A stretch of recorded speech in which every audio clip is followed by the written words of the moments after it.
देश में किसानों के लिए काम किए जा रहे हैं, उनकी उसी भाव के आधार पर किसान कल्याण वर्ष हमने घोषित किया है। और जैसा कि सबको ज्ञात है, बीते समय हमने सोयाबीन के ऊपर लगभग 1,500 करोड़ से ऊपर की धनराशि भावांतर के माध्यम से किसानों के खाते में डीबीटी से डाली थी। इसके आधार पर हमारी मन की भाव किसान अपनी फसल को मंडी में बेचने आए, मंडी जीवन तो मंडी में व्यापार व्यवसाय बढ़े, सामान्य प्रकार से काम चले, उसी योजना के सफलता के आधार पर पूरे देश में मध्य प्रदेश सरकार के इस निर्णय को सराहा गया है। और सफलता के साथ इस योजना पे केस स्टडी करके कई राज्यों ने इस योजना को समझने के लिए हमारे राज्य में भी आए और अधिकारियों के साथ दिल्ली में भी इस योजना के ऊपर प्रेजेंटेशन हुआ है। मैं माननीय प्रधानमंत्री के माध्यम से जब किसान कल्याण वर्ष की हमने ये घोषणा की तो इसमें केवल किसान अन्नदाता नहीं, आगे जाके ऊर्जादाता भी बने, उद्यमी भी बने और समृद्ध किसान समृद्ध प्रदेश के इस बड़े सपने को पूरा करें। इस दिशा में हम लगातार आगे बढ़ रहे हैं। इसलिए मध्य प्रदेश के अंदर देश का खाद्य भंडार बनाने के लिए वैश्विक एग्रो एक्सपर्ट के रूप में मध्य प्रदेश को जाना जाए, इस पे हम काम कर रहे हैं। और इसी सिलसिले में जब हमने भावांतर योजना सोयाबीन में सफलता के साथ लागू की, ऐसे में आज वर्तमान के समय में इस फसल के साथ हमारी सरसों के रकबों में पूर्व की तुलना में, क्योंकि सिंचाई का रकबा हमारा बड़ा है, एरिगेटेड एरिया नदी जोड़ो अभियान से लेकर नर्मदा के नदी के साथ साथ बिजली की उपलब्धता और पानी की उपलब्धता होने के कारण से वर्तमान में एग्रीकल्चर का सिंचाई रकबा 28% बढ़ा है सरसों को लेकर के। और द्वितीय अग्रिम अनुमान के अनुसार लगभग 15.71 मीट्रिक टन का इसमें वृद्धि हो रही है। हम इस तरह से इस सरसों के उत्पादन को भी प्रोत्साहन देने की नीति पे काम कर रहे हैं। यही कारण है कि वर्तमान में अभी सरसों के भाव 5500 से लेकर के 6000 तक है, कई बार इसके रेट और गिर जाते हैं। ऐसे में हमारी माननीय मोदी जी के माध्यम से भारत सरकार की MSP 6200 रुपये प्रति कुंटल की है और इस आधार पर हमारे किसानों को उनकी MSP का दाम मिलना ही चाहिए, इसलिए हम काम कर रहे हैं। इसलिए उनकी उपज के उचित मूल्य दिलाने के लिए प्रावधान और पात्रता के अनुसार भावांतर योजना के बलबूते पर हम पंजीयन करना प्रारंभ कर रहे हैं और FAQ के आधार पर न्यूनतम समर्थन मूल्य किसानों को मिले, इसलिए हमने इस योजना पर काम करना प्रारंभ किया है। और इसी आधार पर आगे जा कर के ये तिलहन का रकबा भी हमारे प्रदेश में बढ़े, इस पर हम काम कर रहे हैं। जब आज राज्य की औसत उत्पादकता की तरफ देखें तो हमने उसकी पात्रता अनुसार उसके भुगतान की सारी योजना बनाई। मुझे इस बात की प्रसन्नता है कि हमने सोयाबीन के समान जब इधर सरसों पे आगे बढ़ रहे हैं तो ये उसी प्रकार से एक बड़ी धनराशि देने के लिए भी हम किसान को तत्पर है, ताकि किसान की हर हालत में MSP पे उसकी फसल का सही दाम मिले। और तीसरी फसल के लिए चूँकि बिजली पर्याप्त है किसानों के लिए, और तीसरी फसल भी लोग अपने खेतों में अलग अलग प्रकार से मूंग और अन्य प्रकार की फसल लगाते हैं, लेकिन हमने कहा कि मूंग के बजाय अगर आप उड़द लगाएंगे तो उड़द की डिमांड देश में भी और विदेश में बहुत ज़्यादा है।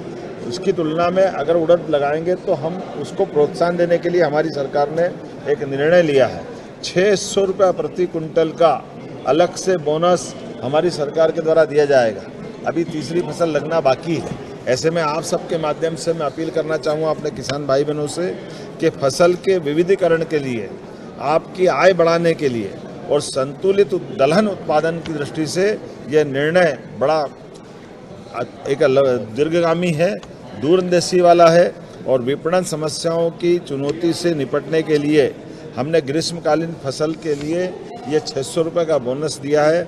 उम्मीद करेंगे कि किसान इसका ज़रूर से लाभ उठाएंगे। साथ ही दलहन में भी हमारा राज्य बहुत तेज गति से आगे बढ़ रहा है।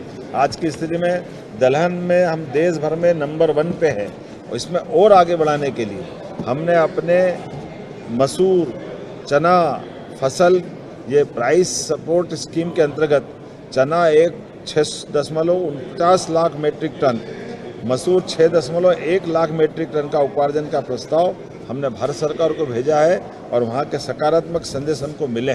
माननीय मोदी जी की सरकार, माननीय तमाम प्रकार के कृषि मंत्री और हमारे वाणिज्य मंत्री सब ने आश्वस्त किया है कि हमारा चना, मसूर, उड़द जिस प्रकार से हमारे राज्य में हो रहा है, इसके उपार्जन के लिए वो हमको नाफेड और एनसीसीएफ के माध्यम से सीधे 1.31 लाख मीट्रिक टन का प्रस्ताव हमने भेजा है और उसके सकारात्मक संदेश मिले हैं।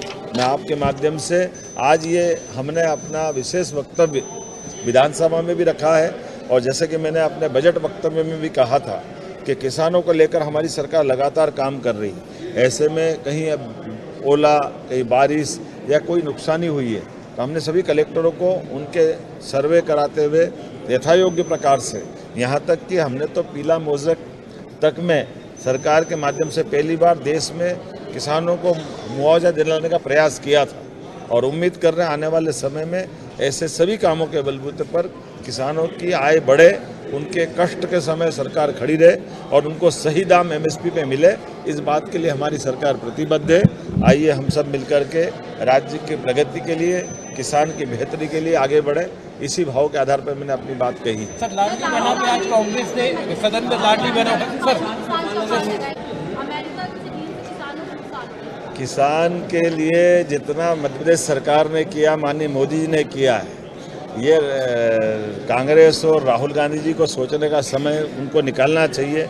1956 में मध्य प्रदेश बना था और 1956 से लेकर 2002-03 तक पूरे प्रदेश में सिंचाई का रकबा केवल 7.5 लाख हेक्टेयर था, तो माफ़ी मांगना चाहिए। आज हमारी सरकार लगभग 2002-03 के बाद हमें जब बनाया मुख्यमंत्री तब हमारी सरकार 44 लाख हेक्टेयर में सिंचाई का रकबा था और उससे बढ़कर के जितना उनने 55 साल में किया उससे 1.5 गुना ज़्यादा 10 लाख हेक्टेयर तो हमारी सरकार ने अभी वर्तमान में कर दिया है। ये हमारे काम करने का तरीका है और माननीय मोदी जी के नेतृत्व में जिस प्रकार से एक के बाद एक किसानों को लेकर के हित हो रहे हैं। आप बताइए, यूरोपियन यूनियन से जो हमारा एग्रीमेंट हुआ ये हमारे किसानों की आय बढ़ाने के लिए ही हुआ।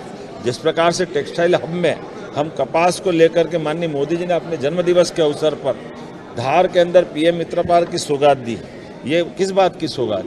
जरा इस बात को कांग्रेस माफ़ी मांगे। उनके समय हमारी कॉटन इंडस्ट्रियाँ बंद हुई थी, तमाम प्रकार की जिनिंग प्रेसें बंद हुई थी। आज़ादी के पहले जो मिल चल रहे थे, कांग्रेस की कुशासन के कारण उनके मजदूरों का भुगतान तक नहीं हुआ। हीरा मिल, विनोद मिल, उज्जैन का इंदौर टेक्सटाइल मिल, हुकुमचंद मिल इंदौर का, रतलाम का सज्जन मिल, जैसी मिल ग्वालियर का, ये सारे मिलों में अगर ताले लगे तो कांग्रेस के शासनकाल में लगे और किसानों के साथ अन्याय करने की दृष्टि से लगे। मैं उम्मीद करता हूं आने वाले समय में किसान के हित में हमारी सरकार लगातार इस प्रकार से काम करती रहेगी और कांग्रेस अपनी हरकतों के कारण से, कितने दुर्भाग्य के साथ कहना पड़ेगा, अभी एआई समिट में भी कांग्रेस ने जो वहाँ गंदा प्रदर्शन किया, भाई आपका भली हमारी राजनीतिक दृष्टि से कुछ दुविधा हो सकती है, लेकिन देश की इज्जत तो सबसे पहले रखो। देश का मान सम्मान बढ़ाने के लिए दुनिया भर के एआई से जुड़े हुए लोगों को बुला करके बड़ा कार्यक्रम हुआ, लेकिन कपड़े खोलकर कांग्रेस ने अपनी गंदी मानसिकता का परिचय दिया।